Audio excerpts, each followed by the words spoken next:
പൊന്നു പമ്പയിൽ പ്രണവരൂപനായി വന്നുദിച്ചൊരൻ ഗണപതിയെ ഗംഗാധര സുത ഗണപതിയെ ഗം ഗണേശ ഗജമുഖ ഗണപതിയെ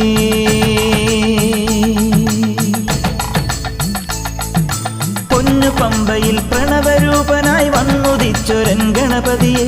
ഗംഗാധര സുത ഗണപതിയെ ഗം ഗണേശ ഗജമുഖ ഗണപതിയെ പമ്പാ ഗണപതി പാരിന് ഗുണനിധി മംഗളമൂർത്തേ സിദ്ധിവിനായക ഇരുമുടിയോടെ ഞാൻ മല കയറുമ്പോൾ തുണയരുളാ